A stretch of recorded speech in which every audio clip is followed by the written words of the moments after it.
오늘은 평균의 본질에 대해서 이야기를 하려고 합니다. 그리고 평균의 진정한 의미에 대해서 이야기를 하려고 하는데, 저를 포함해서 이제 정말 많은 사람들은 학교에서 이 평균의 진정한 의미에 대해서 배우지 못했다고 저는 이렇게 생각을 합니다. 그 이유가 뭐가 됐던 간에 우리가 평균을 정말로 많이 쓰고 있죠. 수학에서도 쓰이고, 이제 머신러닝이나 딥러닝 쪽에서도 정말 많이 쓰이고요. 그 다음에 뭐 통계학 쪽에서도 많이 쓰이고, 뭐 설문조사 뭐 이런 거 할 때도 쓰이고, 그 다음에 뭐 정말 많이 쓰이죠. 그런데 우리가 정작 평균이 뭐냐라고 이렇게 물어보면은요, 사람들이 뭐라고 대답해요? 그냥 다 더하고 나누는 거 아니에요? 이렇게 대답을 이제 하잖아요. 그게 틀린 거냐? 틀리지는 않습니다. 다 더하고 나누는 거 맞아요. 그런데 사실 평균에 더 깊이 있고, 이제 파헤치면은 평균이 그저 다 더하고 나누는 거 이렇게 정의를 하면은 이제 안 될 것 같다라는 생각이 들었습니다. 근데 뭐 사실 뭐 평균을 배워봤자, 뭐 제대로 배워봤자 무슨 도움이 되겠냐, 뭐 이렇게 생각할 수가 있어요. 그래서 왜 갑자기 평균에 대해서 다루는가, 이거에 대해서 조금 짧게 이제 설명을 드리려고 합니다. 그렇잖아요. 평균 제대로 알아가지고 뭐 인생에 뭐 도움이 됩니까? 그건 아니지만, 제가 초점에 맞추고 싶은 것은 무엇이냐면은 이제 본질을 파악해보자 라는 거예요. 그래서 이제 마지막 부분에 제가 본질이 무엇인가에 대해서 이제 이야기하는 부분이 있는데, 이 영상을 이제 다 보시지는 않으시더라도 그 마지막 부분, 이 본질이 무엇인가에 대해서는 꼭 봐주셨으면 좋겠습니다. 본질이 무엇인지에 대해서 짧게 설명을 드리고, 왜 중요한지, 그리고 앞으로 저의 채널, 이 크래프트맨 멘탈리티 이 채널의 방향성에 대해서도 짧게 나눌 거니까요. 그 마지막 파트를 꼭 들어주셨으면 좋겠습니다. 그래서 맞습니다. 평균에 대해서 우리가 제대로 알아야지 되는가? 뭐 그렇지는 않죠. 평균을 모른다고 인생이 망하는 것도 아니고. 하지만 이제 본질에 대해서 조금 이제 파헤쳐보는 그런 주제, 영상들, 강의들을 조금씩 많이 만들려고 합니다. 그 목적은 무엇이냐면은, 우리가 그냥 겉으로만 어떤 것들을 보는 것이 아니라 그 겉 안에 있는 그 진짜를 한번 바라보는 그런 훈련을 저 스스로도 하고, 그리고 저 스스로 하면서 이런 것들을 많은 사람들과 나누고자 하는 그런 목적이 있습니다.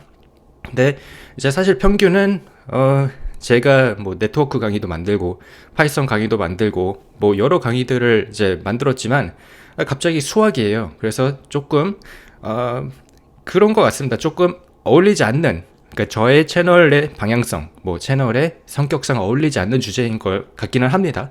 그래도 일단 이제 제가 관심 있어 하고 좋아하는 이제 분야이기 때문에 한번 말씀을 드려보도록 하겠습니다. 자, 평균 뭐예요? 그냥 다 더하고 나누는 거 아니었어요?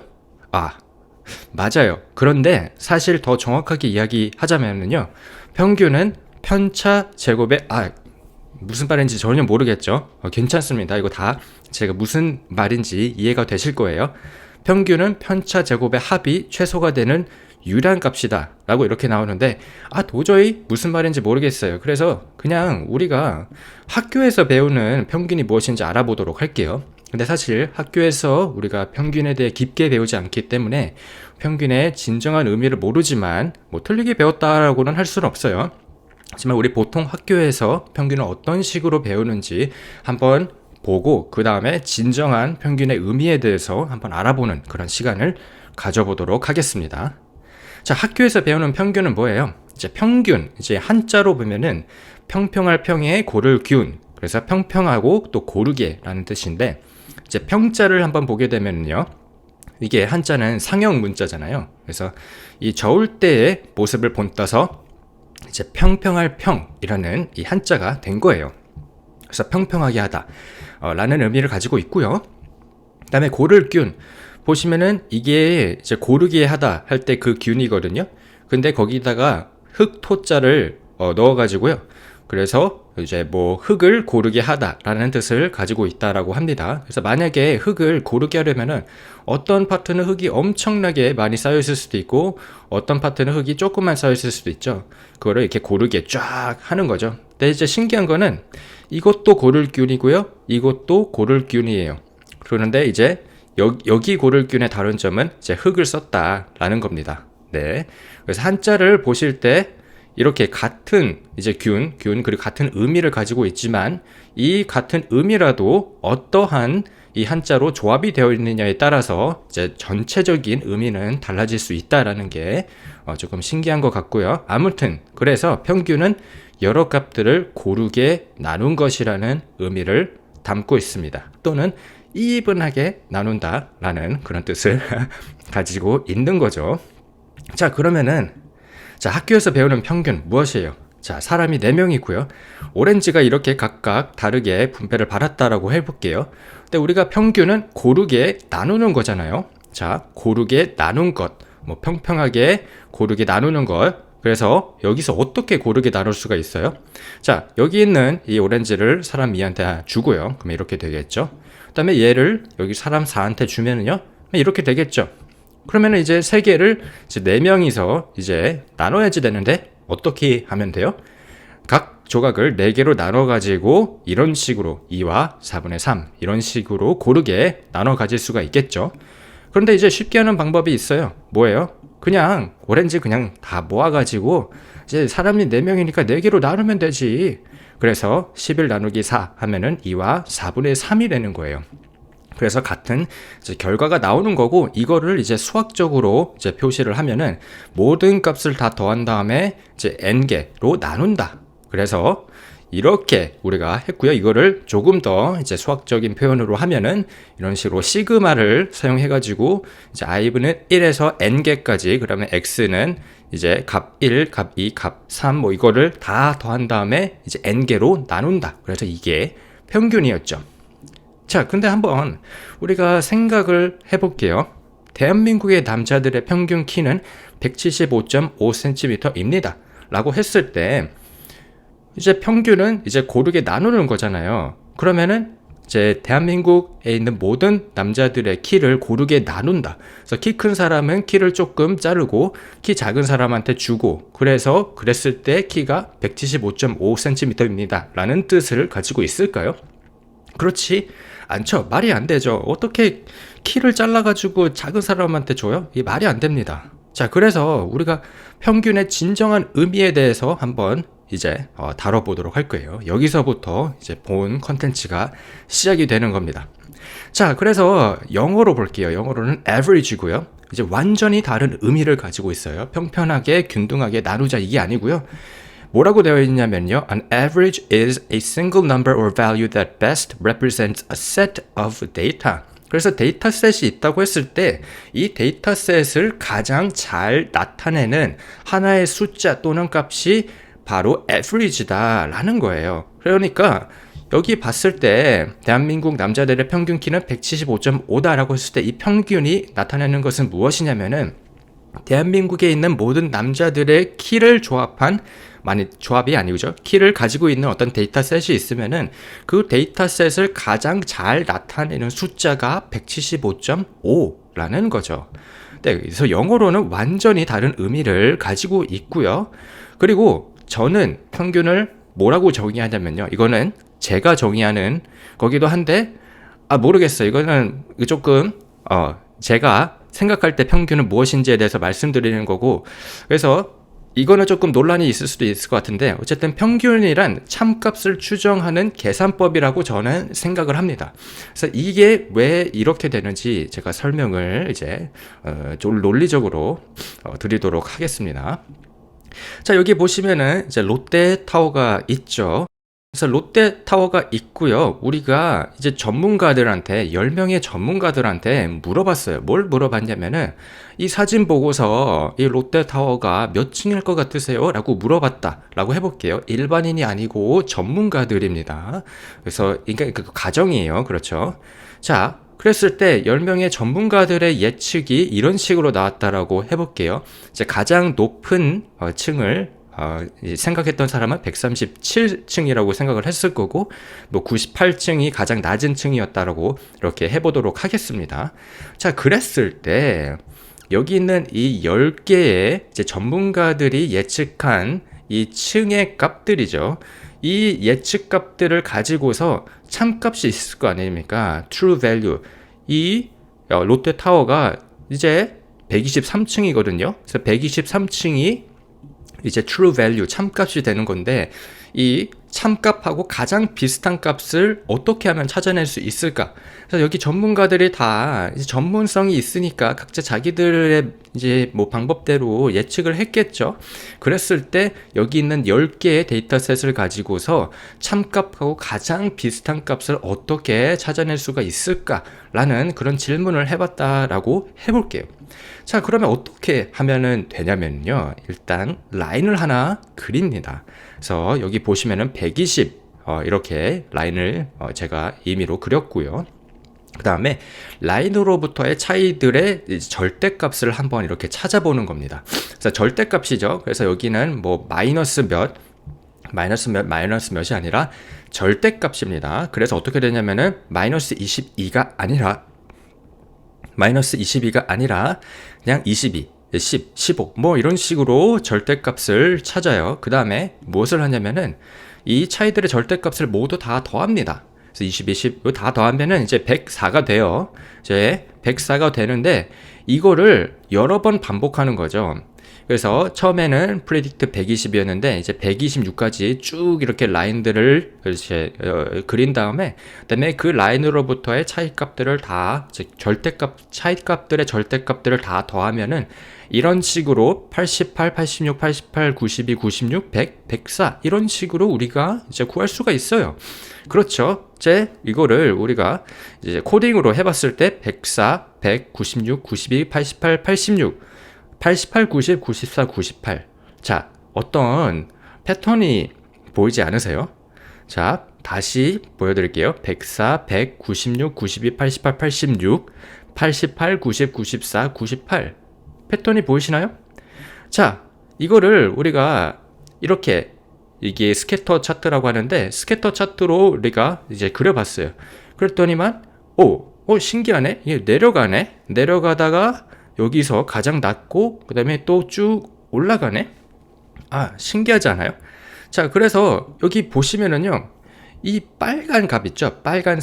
빨간색이 결국에 여기 이 라인으로부터의 차이값의 절대값들을 다 더한 게 가장 작아요. 그쵸? 그러면은 이 빨간 라인이 그거 아니야? 참값하고 가장 비슷한 값 아니야? 이렇게 이제 유추를 해볼 수가 있을 겁니다. 그래서 결과값이 가장 작은 라인을 찾아냈을 때 여기서는 125예요. 그래서 라인 125. 그래서 방금 말씀드린 겁니다. 이 라인들의 차이들의 합이 가장 작으니까 이제 true value 참값하고 가장 가깝지 않겠는가? 라는 거죠. 그래서 진짜 이제 층은 이제 123층인데 여기 있는 이 데이터 값들에서 이제 참값하고 가장 가까운 어떤 그 값을 찾으라고 했을 때 125다 라고 이렇게 이제 생각을 한 거겠죠. 근데 실제 층은 123입니다. 123과 125를 봤을 때 그렇게 많이 떨어지지는 않은 것 같아요. 그렇죠? 자, 그래서 이거를 수학적으로 풀어봤어요. 수학적으로 풀어봤더니만 이게 바로 중앙값이래요. 중앙값이 무엇이냐면은 얘네들을 이제 차례대로 가장 작은 순서부터 가장 큰 순서까지 이렇게 쭉 나열해 봤을 때 그 중앙에 있는 값을 중앙값이라고 하는데, 지금 보시면은 125죠. 125가 이제 중앙값이 되는 거예요. 125 봤을 때, 이게 아니죠. 여기 라인을 봐야지 됩니다. 이게 125 라인인데, 125 라인을 봤을 때 이 차이들의 합이 가장 낮죠. 그래서 이 125가 봤더니만, 이거네? 이게 중앙값이네? 그래서 이렇게 된 거예요. 그래서 이거를 혹시 만약에 직접 뭐 풀어보고 싶으시다면은 이런 방법을 쓰시면 됩니다. 그래서 이게 합이죠. 시그마 합이고, 이게 각 x 밸류들입니다. 이 각 층들입니다. 98, 110, 105, 뭐, 이러저쩌고. 그리고 m이 있어요. 이제 M, 이 M자는 이제 라인이라고 보시면 됩니다. 그래서 120, 121, 122 이 라인들이고요. 이 라인들의 이제 차이들의 이제 절대값들을 이제 다 더한 거예요. 그 다음에 n으로 나눠준 건데 n으로 나눠주지 않아도 됩니다.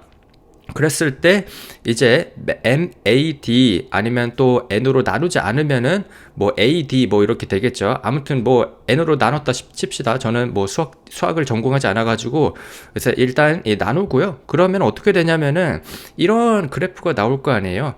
이런 그래프가 나왔을 때 미분을 사용하면 되는데, 미분이 뭐냐면은 결국에 기울기를 나타내는 거거든요. 그래서 여기 보시면은 기울기가 이렇게 되다가 여기 보시면은 기울기가 이렇게 0이 될 거란 말이죠. 그렇죠? 기울기가 이렇게 쭉 가다가 여기는 0이 이렇게 될 거란 말이에요. 근데 여기는 이제 뭐 소수점을 이제 하지 않아서 그런데 소수점들까지 이렇게 쭉 이렇게 더하면은 뭐 이런 뭐 그래프가 나오겠죠. 그래서 미분을 사용해서 이제 기울기가 0이 되는 포인트를 찾게 되면은 이런 식으로 누가 찾았어요. 여기 보시면은 여기 들어가시면 됩니다. 스택 오버플로우에 어떤 사람이 이제 이거를 이제 뭐 미분을 해가지고 공식을 찾았는데, 그러면 이 공식이 나와요.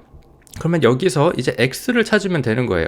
그래서 x를 찾으면 된다라고 하는데, 어쨌든 이거는 여러분들이 만약에 수학을 좋아하신다면 직접 풀어보시면 되겠고, 저는 이제 뭐 수학적으로 이렇게 뛰어나지 않아가지고 풀지는 못했어요. 저도 이제 사람이기 때문에 인간의 한계가 있고요.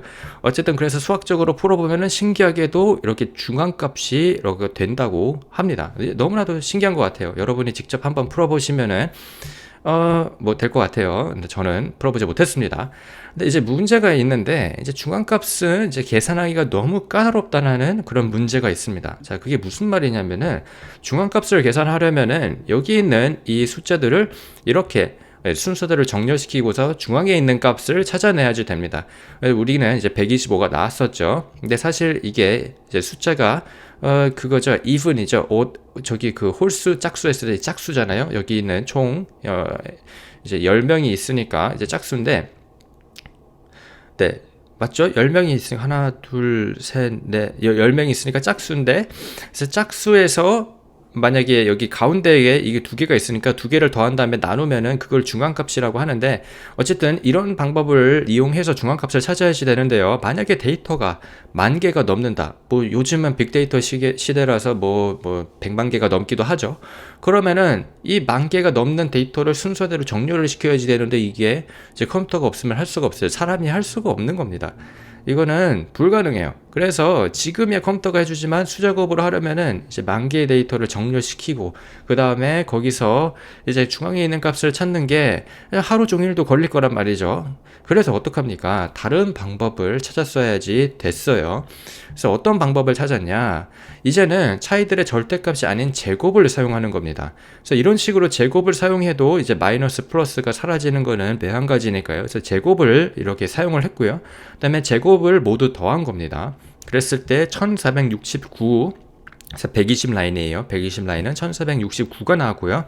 이 과정을 이제 다른 라인들로 여러 번 반복을 했을 때 이제 결과값이 가장 작은 라인을 이렇게 찾아내는 겁니다. 이제 같은 방법이고요.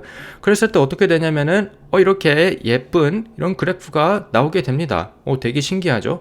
아까 그 그래프보다 훨씬 더 예쁜 그래프가 나왔고요. 그 다음에 이 라인들로 여러 번 반복 후 결과값이 가장 작은 라인 이제 찾아봤을 때 그게 뭐예요? 121이에요. 그래서 121이 이제 1484로 가장 이제 낮은 그런 가장 이제 결과값이 작았습니다. 자, 그래서 똑같은 거예요. 라인의 차이들의 제곱의 합이 가장 작으니까 1384가 여기 봤을 때 가장 작으니까 이제 참값하고 가장 가깝지 않겠는가 라는 거죠. 자, 그래서 이 과정을 또 수학적으로 풀었더니만 평균이라는 공식이 나왔다고 합니다. 그래서 여러분들 자 98, 110 요거 다 더하신 다음에요 10으로 나누잖아요. 그러면은 뭐가 나와요? 1484 결과값을 이제 도출하게 한 그 라인 뭐예요? 121. 121이 이제 평균이다. 뭐 이런 식으로 되는 건데, 이것도 만약에 혹시 직접 풀어보고 싶으시다면은 MSE가 최소화되는 C를 찾아내면 됩니다. 이제 C가 뭐냐면은 이 라인들이고요. 그다음에 X가 이제 이거 층 숫자들이에요. 그래서 이 층 숫자들하고 이제 그 라인하고 뺐을 때, 그 다음에, 여기 제곱이 들어갔어야 했는데 그걸 빼먹었네요. 그래서 여기에 이제 제곱이 들어가야지 됩니다. 그래서 그걸 모두 다 더하고서 n개로 나누면은 이제 이게 MSE가 되거든요. mean squared error라고 해요. 그래서 이거를 최소화시키는 C를 찾아내면 되는데, 자, 혹시 만약에 풀이가 궁금하다라고 한다면은 이런 식으로 풀이가 있고요. 이것도 여기 어떤 분이 이렇게 수학적으로 풀어주셨고요. 저는 이거 봐도 무슨 말인지 모르겠더라고요. 제가 수학적으로는 조금 지식이 많이 조금 부족한 그런 것 같습니다. 근데 이것도 마찬가지로 미분을 써서 기울기가 0이 되는 지점을 찾아도 이제 같은 공식이 나올 거다라고 합니다. 근데 여기 보시면은 이런 식으로 이게 한국은 고등학교에서 배운다고 고등수학이라고 하더라고요. 그래서 이제 고등학교를 만약에 나오셨다라면 충분히 풀 수 있을 만한 수준이라고 합니다. 이거 직접 보면은 저도 어떻게 되는 건지 대략 짐작이 가기는 하네요. 자, 보시면은 결국에는 C가 뭐예요? 모든 것들을 다 더한 다음에 n개로 나누는 거죠. 그래서 이렇게 평균이 나온 겁니다. 그래서 평균이 뭐예요? 그냥 다 더하고서 나누는 거 아니에요? 맞죠. 그냥 다 더하고서 나누는 거 맞아요. 근데 왜요? 왜 다 더하고서 나누는 게 평균이에요? 이렇게 물어봤을 때 이제 여러분들은 이제 대답을 할 수가 있는 겁니다. 평균은 이제 여러 가지 의미를 가질 수가 있는데, 이제 가장 이제 보편적인 의미는 무엇이냐면은 이제 데이터셋이 있다고 하면은 그 데이터셋을 가장 잘 나타내는 숫자 또는 값이 이제 평균이다라고 할 수가 있고요. 또 제가 내린 정의는 평균이란 참값을 추정하는 계산법이라고도 했습니다. 자, 그래서 이제 10명의 전문가들의 예측이 있을 때 이제 이 예측들을 가지고 참값하고 가장 비슷한 값을 이제 찾아내야지 된다라고 했을 때 이제 평균이 쓰인다라는 거예요. 이게 핵심인 겁니다. 다 잊으셔도 돼요. 이제 수학적인 것들은 다 잊으셔도 되고요. 자, 여기가 진짜 중요한 겁니다. 다시 말씀드릴게요. 10명의 전문가들의 예측이 어쨌든 실험 결과가 됐든 뭐가 됐든 간에 이제 예측들을 가지고 이제 참값이 존재할 거 아니에요. 만약 참값을 모른다고 했을 때 이 참값이 존재한다라고 했을 때 그 참값하고 가장 비슷한 값을 찾아내기 위해서 우리는 평균이라는 이 기법을 이용한다라는 겁니다. 그래서 평균은 뭐예요? 편차 제곱의 합이 최소가 되는 유일한 값이 이제 평균입니다. 이게 무슨 말인지 우리는 이제 이해를 할 수가 있고요. 자, 그렇다면 평균은 언제 쓰이는가? 자, 보세요. 자, 예를 들어 대한민국 남자들의 평균 키는 175.5cm입니다 라고 했을 때 평균은 뭐예요? 데이터셋이 있을 때 그 데이터셋을 가장 잘 나타내는 숫자 175.5cm라는 거예요. 그렇죠? 그리고 만약에 10개의 실험 결과에서 이제 이 10개의 실험 결과를 가지고 참값하고 가장 가까운 값을 찾아낸다. 그럴 때는 평균이는 참값을 추정하는 계산법이 되는 겁니다. 자, 그래서 이렇게 우리가 평균에 대해서 이야기를 나눠봤습니다. 저는 이게 되게 재밌었던 것 같고, 그래서 이제 이거는 이제 평균에 대한 이야기는 끝났고요. 제가 진짜로 하고 싶은 이야기를 이제 하려고 합니다. 그래서 이제 평균의 본질에 대해서 우리가 이야기를 나눠봤고, 그다음 평균의 진정한 의미에 대해서도 이야기를 나눠봤습니다. 사실 평균이 뭐냐, 이거 제대로 알 필요가 있을까요? 사실 필요가 없습니다. 근데 제가 좀 포커스, 집중하고 싶었던 것은 무엇이냐면은 본질을 한번 우리가 보자라는 거에 집중을 하고 싶었습니다. 그래서 이제 보너스 섹션이고요. 이제 본질이 무엇인지에 대해서 짧게 설명을 드리고, 그리고 이제 크래프트맨 멘탈리티 채널의 이제 방향성에 대해서 이제 짧게 이제 설명을 드리려고 합니다. 자, 여기서부터가 진짜 제가 전하고자 하는 메시지가 될 것 같아요. 앞에 부분은 그냥 잊으셔도 되고요. 네, 여기서부터 이제 좀 집중을 해주시면은 이제 감사하겠습니다. 자, 본질은 이 두 개의 한자로 이제 이루어져 있습니다. 그래서 본은 나무 본을 이야기하는데요. 그래서 밑에 보면은 나무 본이 아닙니다. 이제 나무 목 이 아니고 뿌리 본을 이야기해요. 뿌리 본. 그래서 여기 짝대기가 있죠. 그래서 뿌리를 상징합니다. 잘못 말씀드렸습니다. 그래서 뿌리 본이고요. 그리고 뿌리는 우리가 생각해 봤을 때 나무의 이제 생명과 성장에 있어서 가장 근본적인 역할을 하죠. 그리고 뿌리는 이제 보이지가 않습니다. 신기한 거는 뿌리는 겉으로 드러나지는 않지만 우리가 존재한다는 것을 다 알고 있어요. 그리고 또 뿌리는 이제 나무를 존재하게 하는 근원이기도 해요. 그래서 뿌리는 굉장히 이제 중요한 파트입니다. 겉으로 드러나지 않지만 존재하고 또 나무의 생명과 성장에 있어서 가장 근본적인 역할을 합니다. 자, 질은 무엇이냐? 보시면은 이게 바탕질이라는 한자예요. 한자가 되게 재밌게 되어 있는데 보시면은 위에 도끼가 2개가 있고 그다음에 밑에 조개가 있어요. 그래서 여기 보시면은 이게 도끼 근자예요. 근이 2개가 있고 밑에 이제 조개 패라고 해서 이제 조개가 있습니다. 자, 근데 이게 왜 이렇게 해가지고 바탕이라는 것을 이야기하냐? 아주 옛날에는 돈이 이제 없었어요. 이제 캐시 현금이라는 게 없었고 대신에 이제 화폐를 뭘로 썼냐면은 조개로 이제 썼어요. 그러니까 조개가 결국에는 오늘날의 돈, 이제 지폐, 뭐 동전 이런 거랑 이제 같은 개념이라고 보시면 되는데 그 위에 보시면은 이렇게 나무 2개가 있습니다. 그 말은 무슨 말이냐? 이제 나무 2개를 이 조개로 이렇게 뭐죠? 나무 2개랑 조개랑 이제 교환한다라는 뜻이 되죠. 그러니까 이게 어떤 스토리가 있는지 이제 좀 말씀을 드릴 건데 예전에는 이제 돈을 빌릴 때 이제 저당물이라는 개념이 있었다고 해요. 그러니까 내가 이 물건을 너한테 맡길 테니까 너가 나한테 돈을 줘. 그러니까 전당포 같은 거죠. 그래서 저당물로 도끼를 많이 사용했다고 합니다. 그래서 도끼를 이렇게 저당물로 이제 맡기고 그 다음에 이제 조개를 받아가는 그런 상황들이 굉장히 많았다라고 합니다. 근데 그때 이제 저당물을 받을 때 그 조개를 주는 사람 입장에서는 이 저당물인 이 도끼가 진짜로 좋은 도끼인지 아닌지 그것을 이제 확인을 해야지 되는 거예요.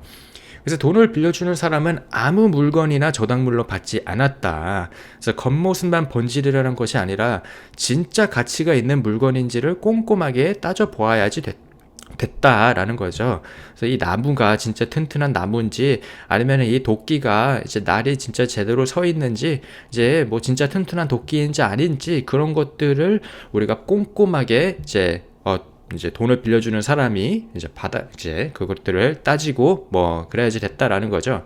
그래서 이러한 스토리를 바탕으로 이 바탕 질자는 진짜 가치를 의미하게 이제 되었습니다. 자, 그래서 본질은 뭐예요? 겉으로는 드러나지 않으면서 근원이 되고 그 이면에 숨겨진 참된 성질을 의미합니다. 그래서 본질이 이제 그런 이제 뜻을 가지고 있다라는 거죠. 그래서 본질이 왜 중요할까요? 당연히 중요하겠죠. 당연히 너무나도 중요한 건데 왜 중요할까? 우리가 한번 생각을 해보면은요. 아마 답이 그냥 바로 나오실 건데 어떤 분야든지 성공하려면은 본질에 대한 깊이 있는 이해가 이제 필요합니다. 그렇죠.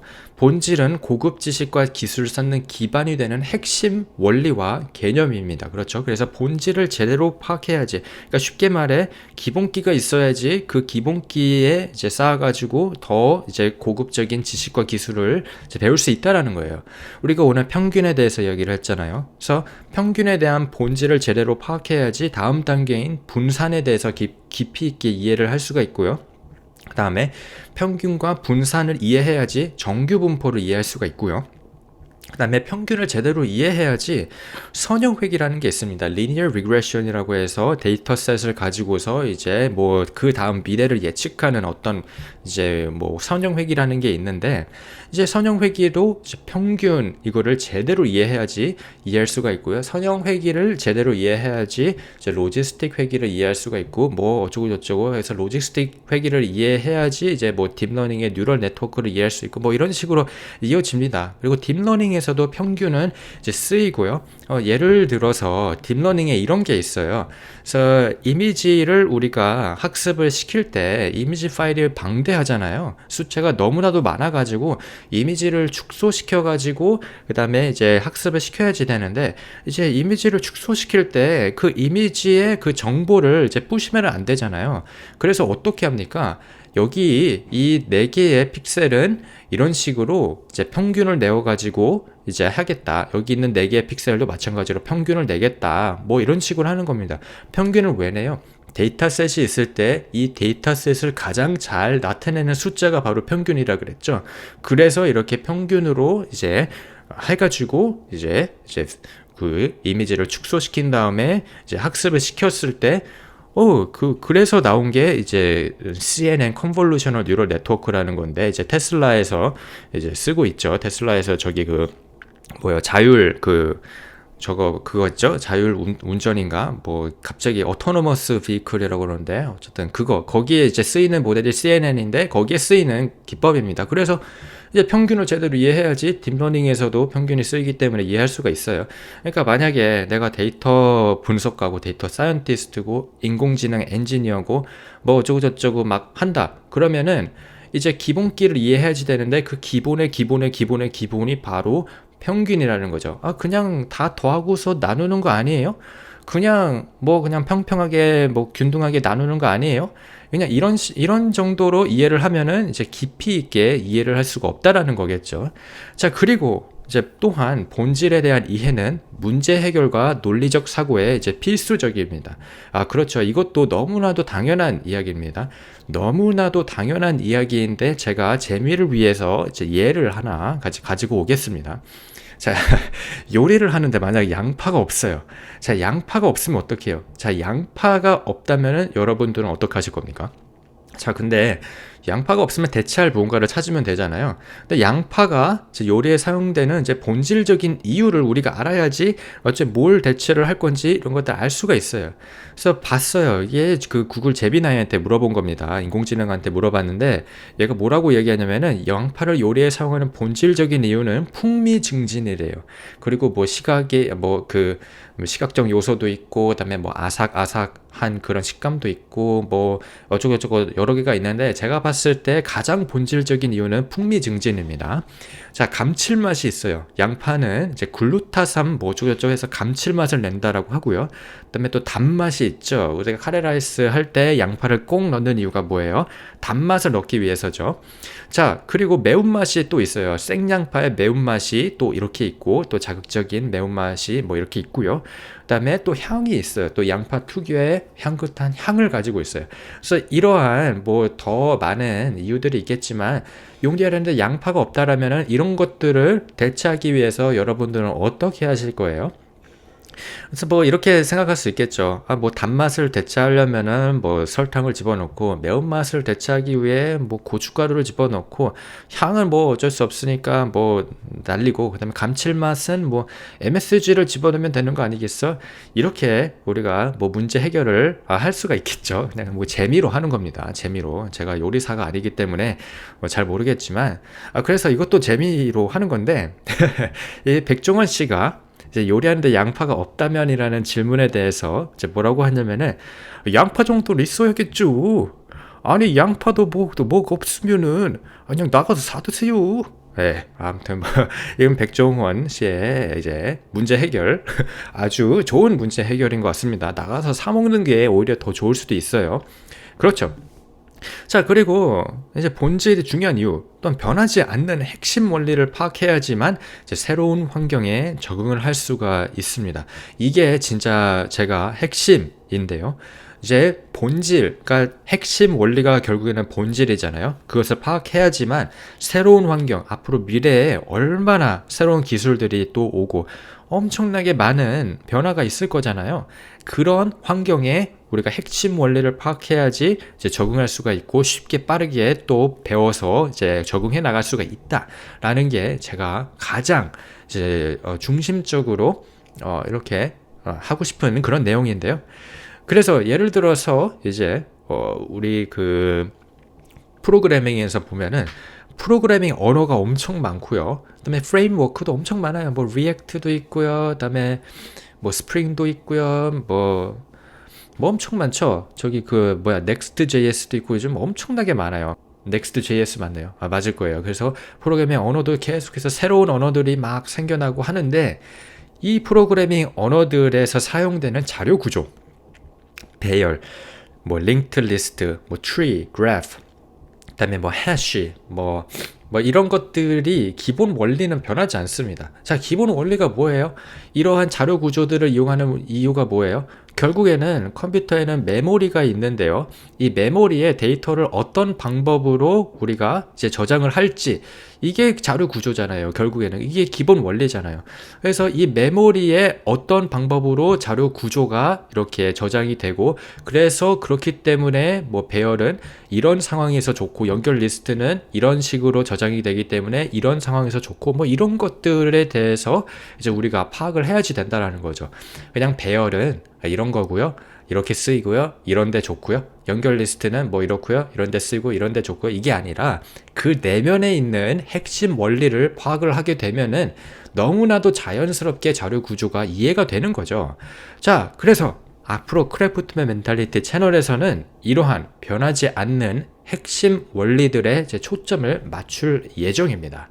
그래서 앞으로는 뭐 기술적인 거나 아니면은 뭐 새로운 어떤 뭐 언어나 이런 것들에 초점을 맞추는 것이 아니라 이제 변하지 않는 핵심 원리들, 적어도 앞으로 10년 동안 변하지 않을 그런 핵심 원리들에 초점을 맞춰서 조금 더 이제 원리적인 것들, 그래서 이론적인 부분들에 이제 초점을 맞추려고 합니다. 그래서 이게 저희 채널의 이제 방향성이 되겠습니다. 오늘 영상이 마음에 드셨다고 한다면은 진짜로 정말로 부탁드릴게요. 이제 구독해 주시고 그다음에 좋아요 눌러 주시고 댓글, 그다음에 알림 설정은 이제 괜찮을 것 같은데 또 공유 많이 해 주시면 좋고요. 이렇게 좀 부탁을 드리는 이유가 뭐냐면은 이렇게 해주시면은 이제 알고리즘이 제 영상을 많은 사람들한테 퍼뜨려 주게 되더라고요. 그러면은 저한테 이제 수익이 생깁니다. 그러면 그 수익이 또 이제 또 재밌거든요. 그 수익이 또 얼만큼 오는가. 그러면은 제가 재미를 붙여가지고 더 열심히 영상들도 만들 수 있고 또 계속해서 이렇게 변하지 않는 것들에 대한 강의들을 또 만드는데 많은 힘이 돼요. 진짜 너무나도 많은 힘이 되니까 많은 응원 부탁드리고요. 정말 감사합니다. 요즘 저는 이렇게 계속해서 본질이 무엇인가에 대해서 좀 찾고 있고, 아리스토텔레스가 이야기했던 본질은 무엇이고 성경에 나오는 본질들은 무엇이고 이런 것들에 대해서 이야기를 나누다 이런 것들에 대해서 조금 생각을 하고 그다음에 찾아보고 글을 읽고 하다가 보니까 와, 진짜 변하지 않는 것들이 있구나. 그래서 여기에 초점을 맞춰야지 되겠다라는 그런 생각을 하게 된 것 같습니다. 아무튼 뭐 주저리 저저리 말하고요. 아무튼 감사드리고 항상 감사드리고 여러분들 화이팅 하시고 그러면은 새해에 또 화이팅입니다. 네, 그러면은 다음 영상에서 뵙도록 하겠습니다. 바이바이.